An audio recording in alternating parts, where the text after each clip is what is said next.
আসসালামু আলাইকুম। Math magic x ব্যাকবেঞ্চের YouTube চ্যানেলে তোমাদের সবাইকে স্বাগত। আজকে আমরা শিখতে যাচ্ছি নবম শ্রেণীর বাংলাদেশের ইতিহাস ও বিশ্ব সভ্যতা এই বইটার প্রথম অধ্যায়। যারা ক্লাস 9-এ আসো তাদের জন্য আজকে আমার এই ক্লাসটা, ইনশাল্লাহ এটা দেখে তোমরা উপকৃত হবে। এখানে একটু লক্ষ্য করো, কি চেঞ্জ দেখতে পাচ্ছ? এটাকে বলে এডিটিং। যদি এইরকম এডিটিং শিখতে চাও তাহলে ম্যাথ ম্যাজিক এক্স ব্যাকবেঞ্চের ইউটিউব চ্যানেলটাকে সাবস্ক্রাইব করতে হবে। আর আমাদের এই চ্যানেলটা স্পেশালি আমি অরিজিনালি সায়েন্স প্লাস আর্টস মানে বিজ্ঞান আর মানবিকের যে সাবজেক্টগুলো আছে মোটামুটি কভার করার চেষ্টা করবো ইনশাআল্লাহ। দেখো, এই অধ্যায়টা ইতিহাস রিলেটেড। এখন তোরা বাংলা সেকেন্ড পেপারে পড়বা যে বাংলা সেকেন্ড পেপারে তোমরা পড়বা যে সন্ধি বিচ্ছেদ কাকে বলে। কোনো একটা ওয়ার্ডকে যখন ভাঙবে, দুইটা ওয়ার্ডকে যখন একসাথে মিলে পড়ি আমরা, যেমন শীত যোগ অতীত, ওইটাকে আমরা পড়ি শীতাতীত। দুইটা শব্দকে আমরা মিক্স করে পড়লাম না, এটাকে বলে সন্ধি। এইরকম একটা ওয়ার্ডকে যখন ভাঙা হয় ওইটাকে বলে সন্ধি বিচ্ছেদ। ওই রকম যখন আমরা ইতিহাসকে ভাঙি বা সন্ধি বিচ্ছেদ করি তখন দুইটা শব্দ পাই। একটা পাই হচ্ছে ইতিহ আর একটা পাই আস। এই ইতিহ অর্থ হচ্ছে ঐতিহ্য। ইতিহ অর্থ হচ্ছে ঐতিহ্য। আর ইতিহ প্লাস আস মানে ইতিহাস অর্থ হচ্ছে এমনই ছিল বা এমনই ঘটেছিল। এখন প্রশ্ন আসবে যে ইতিহাসের জনক হচ্ছে হেরাডোটাস। তোমাদের বইয়ে তোমরা একটা লোকের নাম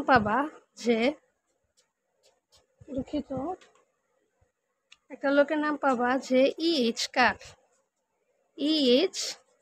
কার। এই ব্যক্তিটা কি করছে? এই ব্যক্তিটা একটা উক্তি দিছে। কি উক্তি দিছে? যে বর্তমান ও অতীতের মধ্যে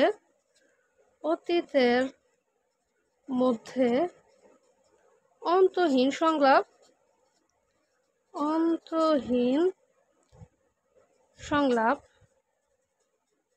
সংলাপই হলো ইতিহাস। এখন সংলাপটা কি? সংলাপটা হচ্ছে এই যে একটা কনভারসেশন। ধরো আমি তোমাকে বলতেছি তোমার নাম কি, তুমি বললে আমার নাম এমুক। এই যে তোমার আর আমার মধ্যে যেই কথাবার্তাটা চললো এটাকে বলা হয় সংলাপ। তো এই উক্তিটা কার? যদি পরীক্ষায় এটা কতে আসে, ক বা তোমার এমসিকিউতে আসে, যদি জিজ্ঞাসা করে যে ইএইচ কারের মতে ইতিহাস কি, তখন বলতে হবে বর্তমান ও অতীতের মধ্যে অন্তহীন সংলাপই হচ্ছে ইতিহাস। যদি বলে এই উক্তিটি কে করেছেন, এই উক্তিটি করেছেন ইএইচ কার।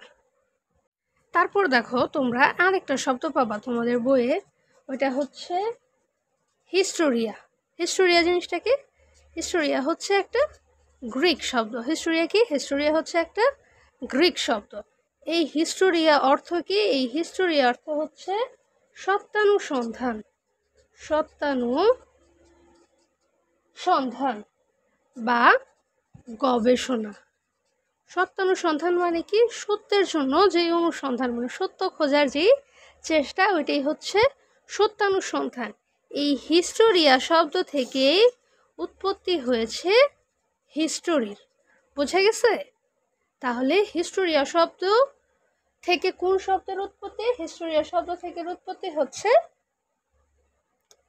হিস্টোরি শব্দে। এই যে এই হিস্টোরিয়া কথাটা প্রথম ইউজ করছে হেরাডোটাস। এই লোক যেহেতু প্রথম ইউজ করছে, তো এর জন্য এই লোককে বলা হয় ইতিহাসের জনক। একটু আগে আমরা যেটা দেখছি, মানে এই লোকটা কত শতকের দিকে এই জিনিসটা করছে? এই লোকটা করছে হচ্ছে 5ম শতকে খ্রিস্টপূর্ব। আমরা সবাই জানি যে খ্রিস্টপূর্ব ক্যালকুলেট করা হয় যিশু বা আমাদের ঈসা আলাইহিস সালামের জন্মের পর থেকে। তো তার জন্মেরও 500 বছর আগে, তার জন্মেরও 5ম শতক আগে এই হেরাডোটাস তার একটা বইয়ের মধ্যে এই হিস্টোরিয়া শব্দটার ব্যবহার করছে। এর জন্য হেরাডোটাসকে বলা হয় ইতিহাসের জনক। এখন যদি প্রশ্ন করে যে আধুনিক ইতিহাসের জনককে, তখন আসবে হচ্ছে লিওপোল্ড ফন র্যাঙ্ক। এই ব্যক্তি হচ্ছে আধুনিক ইতিহাসের জনক। তা এতক্ষণ আমরা যেটা বললাম যে হেরাডোটাস এই ব্যক্তি ইতিহাসের জনক, কিন্তু যদি ইতিহাসের আগে একটা আধুনিক যুক্ত হয় তখন হবে যে লিওপোল্ড ফন র্যাঙ্ক। তারপরে এখন দেখো যে ইতিহাসের উপাদান আছে। উপাদান মানে কি, আমরা ধরো তুমি এখন শরবত বানাবা, শরবত বানানোর জন্য কী কী লাগবে? পানি লাগবে, চিনি লাগবে, লেবু লাগবে। ওই রকম এই যে পানি, চিনি, লেবু এই সবগুলো হচ্ছে শরবত বানানোর উপকরণ। তো ঠিক তেমনি ইতিহাসের উপাদান এই উপাদানটাকে তোমার দুইটা ভাগে ভাগ করে। কি কি ভাগে ভাগ করে? তোমার একটা হচ্ছে লিখিত আর অন্যটা হচ্ছে অলিখিত। এখন প্রশ্ন হচ্ছে লিখিত কি আর অলিখিত কি? তো লিখিত বলতে সাধারণত কি বোঝা যায়? যে লেখা টাইপ কিছু। আর অলিখিত বলতে কি বোঝায়? যে লেখা নেই এমন কিছু। তাহলে লিখিত বলতে লেখা কিসে থাকে? নিশ্চয়ই বইয়ে থাকে। তো লিখিত বলতে কাদের বোঝায়? লিখিত বলতে বোঝায় হচ্ছে গ্রন্থ। লিখিত বলতে কাদের বোঝায়? গ্রন্থ। এখন অলিখিত ইতিহাস এটা একটু ইউনিক না, নতুন না। তো এই অলিখিত ইতিহাসে কি কি আছে? অলিখিত ইতিহাসের মধ্যে আছে লিপিমালা। কি আছে বাবা? লিপিমালা মানে কি? ধরো তুমি একটা স্থাপত্য বানাইলা বা একটা স্তম্ভ বানাইলা, স্তম্ভের মধ্যে তুমি কিছু লিখে রাখো না? ধরো আমি একটা বাড়ি বানাইলাম, তো বাড়ি বানানোর পর বাড়ির একটা নাম দিলাম যে বাগান বিলাস, আমার বাড়ির নাম, এত সালে স্থাপিত হয়েছে। এখন আমি যে এলাকায় থাকি, আমি মারা যাওয়ার 200-300 বছর পরে যখন এই জিনিসটা আবার কোনো প্রত্নতাত্ত্বিকটা নিয়ে আলোচনা করবে, ওই জিনিসটাই তখন ইতিহাস হয়ে যাবে। তো এইরকম লেখা যা কিছু ছিল সব কিছু হচ্ছে লিপিমালা, যা হচ্ছে অলিখিত ইতিহাসের উপাদান। তারপরে আরেকটা কি আছে? তোমার হচ্ছে নানা নিদর্শন। ধরো এই যে আমাদের পুরান ঢাকার সাইডের আছে তোমার আহসান মঞ্জিল আছে, লালবাগ কেল্লা আছে, অনেক কিছু আছে নিদর্শন, মহাস্থানগড়, ময়নামতি, ওয়ারির বটেশ্বর, এইসব কিছু হচ্ছে তোমার অলিখিত। তারপরে আর কি আছে? তারপরে আছে তোমার মুদ্রা, টাকার ইতিহাস। আগে আমাদের 2 টাকার নোট ছিল, এখনও আছে। 1 টাকার নোট ছিল আগে, এখন 1 টাকার নোট নেই। তো এইগুলা হচ্ছে অলিখিত ইতিহাস। মুদ্রার পরে আর কি আছে? আর আছে হচ্ছে তোমার ভাস্কর্য। তোমার আছে ভাস্কর্য। তারপরে তোমার আছে যে স্মৃতিসৌধ, মানে নানা স্থাপত্য নিদর্শন রিলেটেড স্মৃতিসৌধ। এগুলো হচ্ছে তোমার অলিখিত ইতিহাসের উপাদান। এখন আমরা চলে যাব যে লিখিত ইতিহাসগুলো কি কি এই লিখিত ইতিহাসের উপাদানের মধ্যে। এখন দেখো যে তোমাদের যে এতক্ষণ তো আমি পড়াইলাম যে অলিখিত ইতিহাস কি, এখন আসছে লিখিত ইতিহাস। একটু আগেই বলছি যে লিখিত ইতিহাস মানে হচ্ছে গ্রন্থাদি, পুস্তক যেগুলা লেখা থাকে, আমরা পরবর্তী সময়ে পড়তে পারি। তো এইখানে তোমাদের বইয়ে এই কয়টা লেখক আছে, আমি যখন ক্লাসে পড়াই তখন একটা ছন্দ দিয়ে মনে রাখাই যে রক অর্ক আ মামা। তো ওইগুলা বাদ এখন আমি ডিরেক্টলি লেখকের নাম, বইয়ের নাম লিখে দিছি, কষ্ট করে মুখস্থ করে নিবা। যে সন্ধ্যাকর নন্দীর রামচরিত, বাণ ভট্টের হর্ষচরিত, কলহনের রাজতরঙ্গিনী, কালিদাসের মেঘদূত, মেগাস্থেনিসের ইন্ডিকা, ফাহিয়ানের ফো কুফো কি, হিউয়েন সাংয়ের সিইউকি, ইবনে বতুতার রিহালা, কৌটিল্যের অর্থশাস্ত্র, আবুল ফজলের আইনি আকবরী, মিনহাজুল সিরাজের তবকাতে নাসিরি। এখন এইখানে তোমাদের বইয়ে নাই, তবে জেনে রাখা ভালো একটা জিনিস যে এই যে কৌটিল্য মশাই আছে না, এই কৌটিল্য মশাইয়ের আসল নাম হচ্ছে চাণক্য। তাহলে যদি অপশনের মধ্যে যে অর্থশাস্ত্রের রচয়িতা কৌটিল্যের জায়গায় যদি চাণক্য থাকে তাহলে চাণক্য হবে অ্যান্সার। বুঝতে পারছো? তো এই সবগুলো জিনিস তোমাদের কাজ হচ্ছে তোমরা মুখস্থ করবা। তো এই যে দেখো যে তোমাদের এই বইয়ে যে এই লেখকগুলো আছে এদের বলা হয় এক একজন ওরা হচ্ছে পরিব্রাজক। তো পরিব্রাজক জিনিসটা কি? মানে তারা হচ্ছে এমন মানুষ তাদের দিন দুনিয়ার কোনো কাজ নাই, তারা করে কি তারা দেশ দেশ ঘুরে ঘুরে কিছু বই লেখে, ওই বই থেকে আমরা ইতিহাস সম্পর্কে নানা ধারণা পাই। তো এইরকম ফা হিয়েন হিউয়েন সাং এরা হচ্ছে চীনা পরিব্রাজক। এতটুকু বোঝা গেছে? এখন তোমাদের তারপরে তোমাদের বইয়ে আসছে এই যে লিখিতর গেল যে গ্রন্থাদি। এখন আসছে তোমার অলিখিত যে নিদর্শনগুলা, ওই নিদর্শনগুলা কোন জায়গার কোনটা, এটা তোমরা কিভাবে পড়বে? তোমরা পড়বা হচ্ছে বগুড়ার মহাস্থানগড়, নওগাঁর পাহাড়পুর, কুমিল্লার ময়নামতি, নরসিংদীর ওয়ারি বটেশ্বর, বাগেরহাটের ৬০ গম্বুজ মসজিদ। তাহলে এইভাবে মনে থাকবে, স্মার্টলি পড়বা, ঠিক আছে?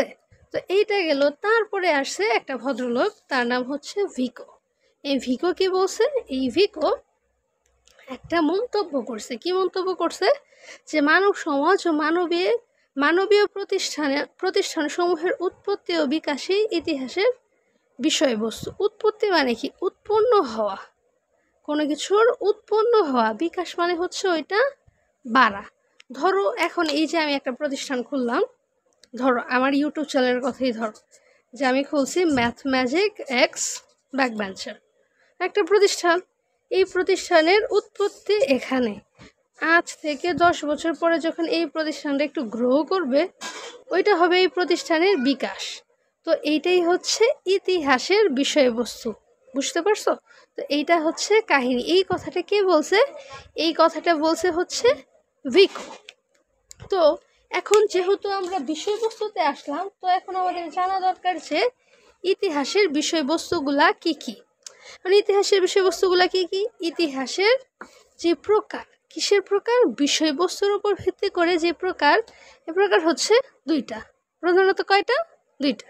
একটা হচ্ছে ভৌগোলিক অবস্থানগত আর একটা হচ্ছে বিষয়বস্তুগত। তো এই যে তোমরা যখন এই ভৌগোলিক শব্দটা শুনবা তখন মনে রাখবে এই ভৌগোলিক মানেই হচ্ছে অঞ্চল রিলেটেড।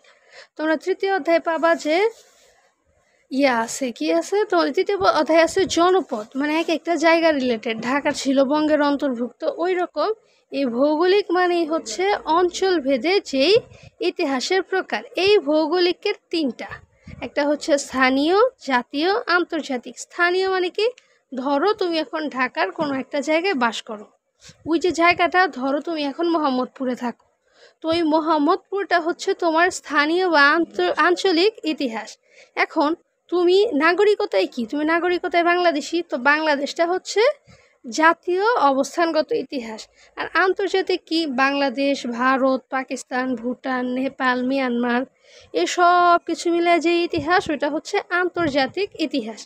এখন আসে যে বিষয়বস্তুগত ইতিহাস কি।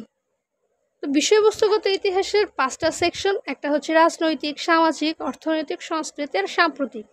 রাজনৈতিক মানে কি? এই যে নানা ধরনের রাজনৈতিক পার্টি আছে, আওয়ামী লীগ, বিএনপি, জামাত শিবির, এই সব পার্টিগুলার যেই মানে উৎপত্তি, বিকাশ, তাদের পরিসর, কর্মধারা, সব কিছু নিয়ে আলোচনা করা হয় রাজনৈতিক বিষয়বস্তুগত ইতিহাসে।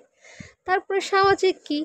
সামাজিক বলতে সমাজে যে সৃষ্টি, কালচার, এই সব নিয়ে যে এখানে আলোচনা করা হয় ওটা হচ্ছে সামাজিক বিষয়বস্তুগত ইতিহাস।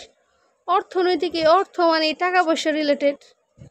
তারপরে হচ্ছে সাংস্কৃতিক, সমাজের নানা ধরনের চালচলন, গান, কবিতা, নাচ, এগুলো হচ্ছে সাংস্কৃতিকের ইতিহাস। সাম্প্রতিক বলতে কি?